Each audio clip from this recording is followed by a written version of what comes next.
What is going on with y'all, man? It is Black Balloon, and I'm coming back with another video, so y'all already know what's going on. Alright, y'all. Now, I'm not gonna lie. This story got me inspired.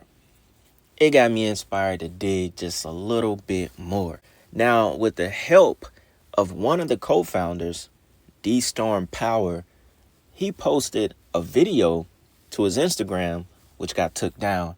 Then he also put the video on his YouTube where he goes in about the scandal that's been going down with Plumber, Lemuel Plumber, and Zeus Network, and basically how he shut out all the co-founders, King Botch, D-Storm, and the girl Cerny. I think it's Amanda Cerny, right? We'll get to them in a second.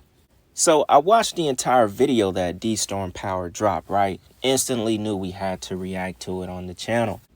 Since we just did the video with Aaron the Plumber and how he was talking about the network has been trying to sacrifice him. So it turns out that Lemuel Plumber is like, acting like one of those gatekeeper kind of guys, because he is literally running a scam, and he's basically played everyone who helped him start the Zeus network. This network is what has him, doing the things that he's doing today, spending money the way he's spending money today, walking around with 5 giant, bodyguards like he the president, basically, right?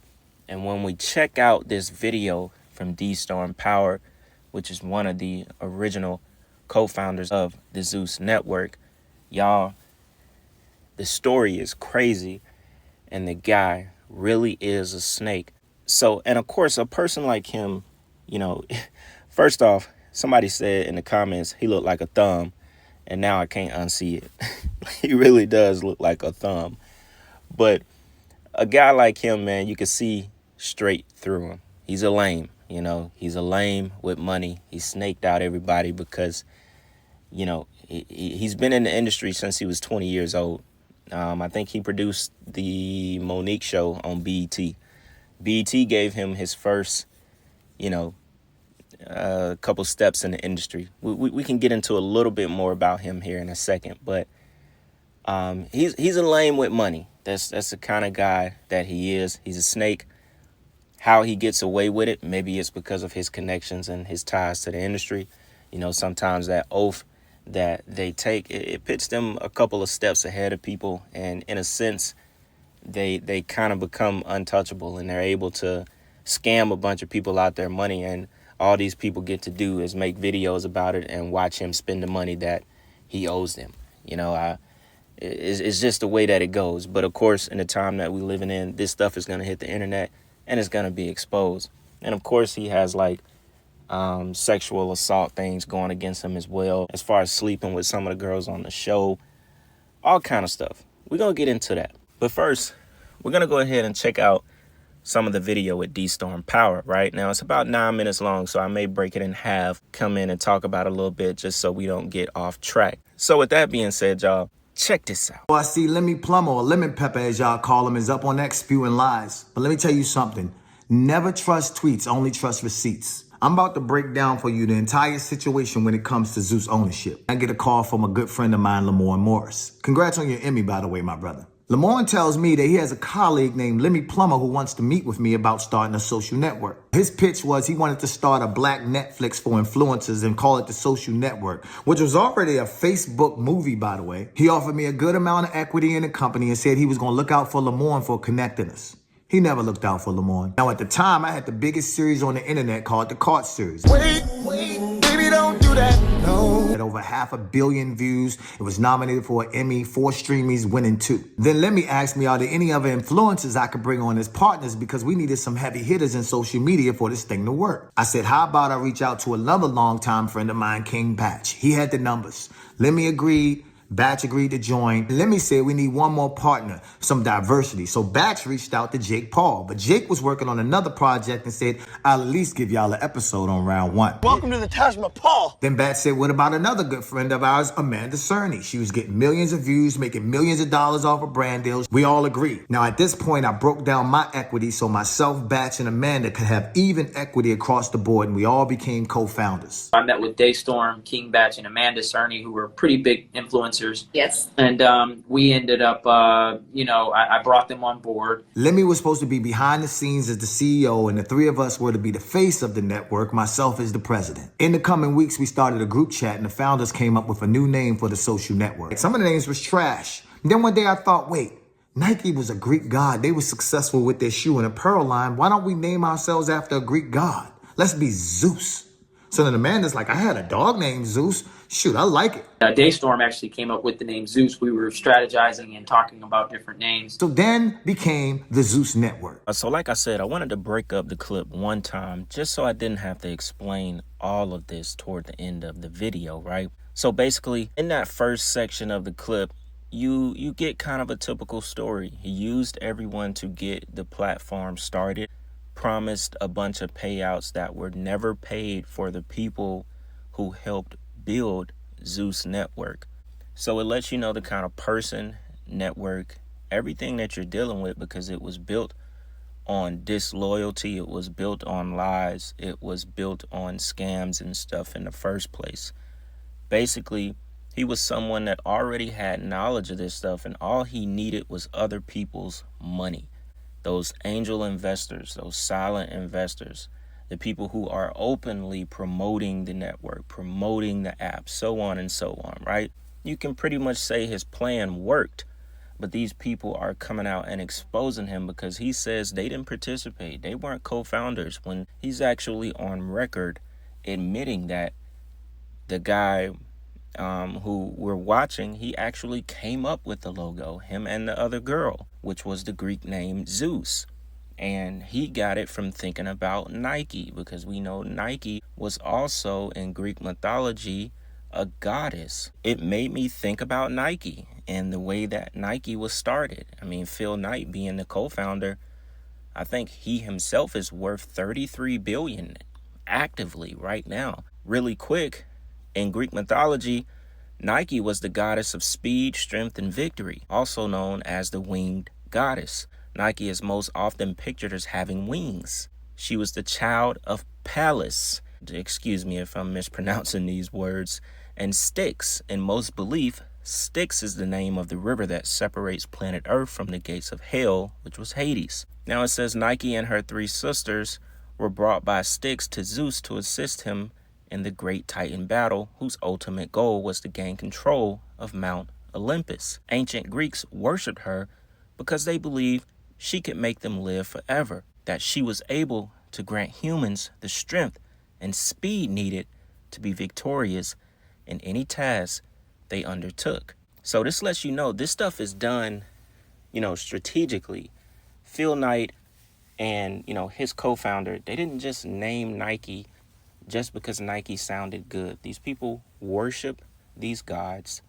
They don't believe in Jesus Christ. They don't believe in the God we believe in.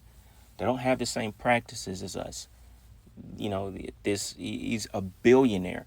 And also, in a sense, you can say that Nike was started with a little scandal as well, because the lady that created the Nike logo, she got paid $35 for it back in like 1974. Now, it's also on record that she received, 500 to 1,000 shares of the company at that time, and like a gold ring and a diamond or something like that, right? Which I think today, those shares, although she says she has sold some, they split, so they ended up being like upwards of 30,000 shares into the company, which is ultimately worth about 3 to 5 million, right? So this lady created the Nike logo. Like, she was termed like the logo lady.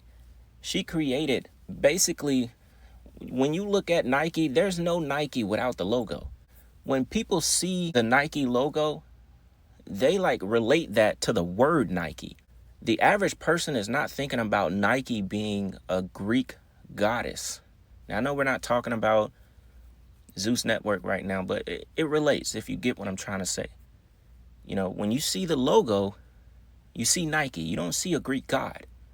So that lets you know these people's intentions behind this stuff in the first place. So Nike wouldn't be Nike without that lady creating that logo. And she basically didn't get shit. This guy's worth $40 billion. The lady got shit. She got nothing. She created Nike, basically. Forget the shoes. You can't have an Air Force One and all these other shoes without that Nike logo. It's just nothing. Even the silhouette becomes nothing without that logo. In our operating agreement, Lemmy's job was to put up the money for the first round of content, which he'd get back soon as we launched. Myself, Batch, and Amanda's job was to use our audience and our face and our likeness to blow up the company and give it a legitimate name. Lemmy's like, look guys, I'm a nobody, and you guys have the influence and celebrity to make this work. So that summer, we went hard as hell. Zeus just came out today. You on this nigga, you gonna die. At what point did you hear me say Zeus, man? When you looked at me and Is said this permanent Zeus? ink? Job was also to go out and find as many creators as possible so that we could have enough content to live on the platform when it launched. To drive the necessary traffic to the platform, the flagship shows would be Batch, Amanda, and I also agreed to put season 2 of Caught onto Zeus. Shit, I even called in a favor from Uncle Snoop to pop up in the series, and he looked out for me. That tears apart. Strike one. You've been watching too much Zeus, nephew. And then we spoke to 25 other creators who are also friends of ours and told them we'll give them a free series on Zeus if they promote the app. Let me promise all of them that they would get a percentage of the subscriptions. They didn't get a dime. So approaching the launch of Zeus, Lemmy calls me up crying, talking about the whole network about to go under because I ran out of money. I physically went into the office that entire summer and edited 4 series for Zeus. Then I put up $135,000 of my own money, paying for Bad Escorts, Caught Season 2, and 4 other creative series. Now, bear in mind, contractually, we weren't supposed to put up any money. But Lemmy said, I'm gonna pay you back as soon as Zeus launches and we're profitable. Now, every show on Zeus has music in the background, but keep in mind, we had no more budget for music. So I called in another favor from my good friend Tommy Brown and Franks, and I said, yo, we need beats for Zeus. They done produced everything from Ariana Grande to Justin Bieber. Tommy gave us over 1,000 beats with a promise from Lemmy that they'd get paid back once Zeus was profitable. They never got paid. We understood that Zeus couldn't just be successful in social media and we needed a partner in traditional media. So I talked to my boy Fonz and he links me with Tiffany who works at SAG-AFTRA. Zeus ended up signing a historic deal as the first social platform to partner with SAG-AFTRA. And because of this partnership, I was also able to get a lot of the creators and actors their SAG card because they had shows and series on Zeus. And let me end up stabbing SAG-AFTRA in the back, by the way. This is why I say don't trust tweets. Only trust receipts. Let's keep it going. Now, since Zeus was a new platform and app, there was a lot of bugs that needed fixing. Now, our original tech partner, Nick, warned Lemmy that there was going to be some bugs and problems on launch day. But Lemmy ain't listen for shit. With his Napoleon complex, him and Nick used to get into it. So we throw this big-ass launch party in LA. We had ice sculptures, DJs, red carpet, big screens. Amanda bit the bullet and did this big-ass deal with Diageo for half her rate so we could have Ciroc as a sponsor. We was in it. It came together. We're doing our pre-launch party, so coming out July 13th. I'm super stoked. On launch day, all the creators who had a show on the platform promoted the hell out of Zeus. And over 45,000 people joined the platform that day. So now we on Easy Street. Until the next day we get a call from our tech partner, Nick, who said there was a glitch in the system and everybody got into Zeus for free. We had to boot everybody out of Zeus and ask them to rejoin for the subscription price. And if you know anything about people, they ain't paying for shit after they got it for free. So the first round of Zeus was a wash. We had to scramble and come up with a plan for round 2. With no money. Then King Batch comes in clutch and saves the day and brings in our 5th partner, a silent investor named Ben Koo, who put up the funds we needed for round 2. On round 2, we changed up the plan and we used the funds from Ben Koo to make longer form content. Amanda secured Lil Tay, who was huge at the time. Bat secured B. Simone, who was huge at the time. I secured Quay, who was huge at the time. And Lemmy secured Michael Blackson. Those shows with TT being the flagship gave us enough subscribers and enough income to make it to the next season for even bigger shows. Now, Lemmy controlled all the money at Zeus. And at this point, myself, Batch, and Amanda were pushed out while Lemmy's taking these interviews acting like he did it all by himself. But you did have partners. She did have partners. What happened to them niggas? You tell me. Man, I'll Google this shit. Stop it, man. No, I remember seeing them. You tell me. So you bought them out, right? You tell me what happened to these guys. No, King Bach. Yeah. So King Bach, Amanda Cerny. That's I was like, that's when they were lit. Yeah, like I said, I created Zeus. I ended up investing my own capital. They didn't put in any money. They didn't do anything. He seized all his Zeus accounts, got himself all this heavy security, and started spewing lies. I thought they would bring some value, bring some money to the table, and do their thing, and they did. Let me tell you something. Anybody who needs that kind of security is either super famous or did a lot of people dirty. Part of what makes this whole platform special is, yes, you guys are partners and owners with me in this. And what you bring to the table, like you said, is relationships. People would not do this if it wasn't because of you and King Batch and Amanda. Now, when you have a successful company like Zeus, you do something called partner payouts. Lemmy pays himself, but never pays his partners. To be totally transparent, we had a falling out because a good friend of ours, who is now a successful Latin artist and used to be Lemmy's assistant, told us that he sexually assaulted her. Till this day, myself, Batch, and Amanda, we receive K1 tax documents stating that we make millions of dollars from the Zeus network as partners. So we're paying taxes on money that we never received. So while Lemmy Plumber walks through Paris with 5 security guards and designer clothes and purchases, let me just read this, new home, RVs. Lemmy done bought me a truck for my birthday. The Zeus network bought you. Zeus bought it. Cybertrucks, cars, jewelry, and he's giving out bags to everybody who walks through Zeus's door. The partners who initially kept the lights on and made Zeus what it is today received nothing. Don't let the internet and lemon pepper fool you. We put them on. This guy's a fraud. I had a call a few years back with Lemmy and a Jason Tobert, who's also works there and is too cowardly to say something because he was on the phone call. And Lemmy is like, you guys are fucking losers. I'm gonna drag this case until you all broke. Zeus is worth $1 billion. You can't beat the machine. You'll never beat Zeus. And he's been dragging it. We spent over $1 million on lawyers already. Oh, they're not even part of the company. We have to sit up there and prove that he's on some bullshit. So we'll spend 3 months and a couple $100,000 just to prove that he's telling another fucking lie. We've been literally fighting this dude in court for 2 years, y'all. I found out that Zeus has multiple lawsuits that Lemmy done settled behind our backs. And when you hear all these women on TikTok or you hear Ray J going off and shit. To all the women that's going through this with Lemmy and going through this with Zeus, like, we hear you and we gonna help you. We're gonna stay in this room for 3 to 4 hours until you do what I tell you to do. I don't with that. Why not? Wait. You worked with him he's before? like the Black Harvey Weinstein. So while Lemmy flies on his private jets and throws out money to crowds off of a career full of lies, keep in mind that if he can do this to his partners, imagine what he would do to someone who is not. All right, y'all. So to go ahead and wrap this video up, I figured we spend these last couple of minutes getting to know Lemuel Plummer a little bit more. And of course, going into his background and some of the accusations that he's faced from some women who were on the Zeus network. Lemuel Plummer comes from a family who are all immersed in media production. Both of his parents own 3 television stations in his home city of Detroit. He says, I understood that my parents were doing something very, very different and unique and special. I was very fortunate to be able to learn from not only my parents, my other siblings who work for the company. I decided that this was something I wanted to pursue in television, and maybe that one day in the future, I could have my own network. Here's his mom, and I'm gonna assume his sister. Now, something that's very interesting as well, this is his dad.